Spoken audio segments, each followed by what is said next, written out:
അല്ല, ഞാൻ പറയുന്ന ഒരു വ്യക്തിഹത്യ നടത്തുമ്പോഴാണ് പ്രശ്നം. കാരണം റിവ്യൂ പറഞ്ഞോളൂ, ഒരു കുഴപ്പമില്ല, നമ്മളത് അക്സെപ്റ്റ് ചെയ്യാൻ റെഡിയാണ്. കാരണം അതിലെ തെറ്റ് കുറവുകൾ മനസ്സിലാക്കിയിട്ട് നമ്മൾ മുന്നോട്ട് പോകാന്നുള്ളത് തന്നെയാണ്. പക്ഷെ നമ്മളാൽ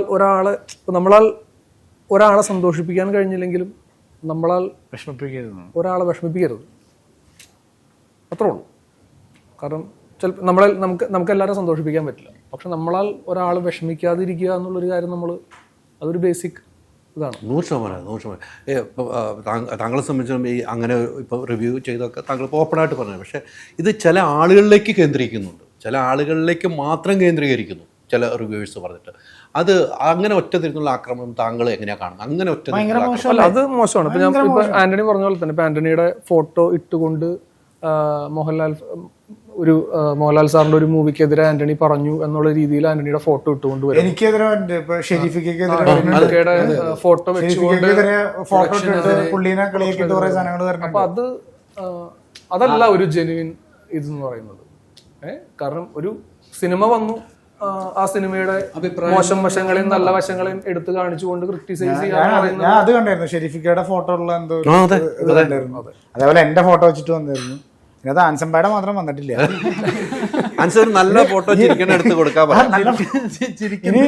ഇതെല്ലാം ചെയ്യണത് ആൻസംബായ ആണോന്ന് എനിക്ക് ചെറിയ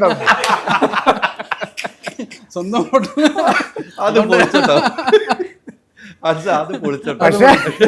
പക്ഷെ ഇതിപ്പോ ഏത് തെണ്ടി ചെയ്യണാണെങ്കിലും വളരെ മോശം, ഭയങ്കര മോശം. അത് പറയാതിരിക്കാൻ പറ്റില്ല. അതിപ്പോ അങ്ങനെ ചെയ്യാൻ പാടില്ല. അത് പടം മോശമാണെങ്കിൽ മോശമാണെന്ന് തന്നെ പറഞ്ഞോ, അല്ലെങ്കിൽ പോസ്റ്റ് ഇട്ടോ, ഡയറക്റ്റ്ലി പോസ്റ്റ് ഇട്ടോ.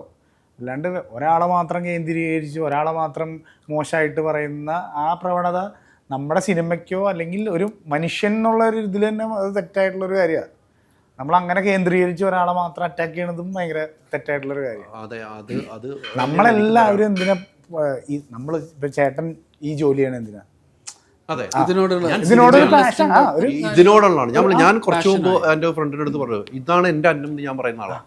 ഞാൻ സിനിമയെ ഇഷ്ടപ്പെടുന്നു, ഞാൻ സിനിമ കൊണ്ടാണ്. ആ ഇഷ്ടം കൊണ്ടല്ലേ ചെയ്യണേ, നമ്മൾ ആ ഇഷ്ടം കൊണ്ടല്ലേ ചെയ്യണേ. അപ്പൊ നമുക്ക് അതിനെ തകർക്കുന്ന എന്ത് പ്രവണതയും ഇപ്പൊ ഞാനോ പോളോ അല്ലെങ്കിൽ അൻസംബായോ ചേട്ടനോ ചെയ്താൽ പോലും തെറ്റാണ്.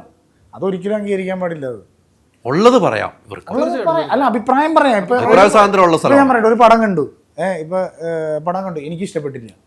ഞാൻ സ്ട്രെയിറ്റ് ആയിട്ട് പറയാൻ എനിക്ക് ഇഷ്ടപ്പെട്ടില്ല എന്ന് പറഞ്ഞു കഴിഞ്ഞാൽ അത് നമുക്കൊന്നും പറയാനില്ല. അത് എൻ്റെ അഭിപ്രായമാണ്. നമ്മുടെ ഇന്ത്യൻ ലോ പ്രകാരം അത് പറയാം. പക്ഷേ ഈ ഒളിഞ്ഞിരുന്നിട്ട് ഉള്ള മറ്റേ പരിപാടി അത് തെറ്റാണ്. അത് എവിടെയും തെറ്റാ, ആരും ഇതെല്ലാം തെറ്റാന്ന് ഞാൻ പറഞ്ഞു.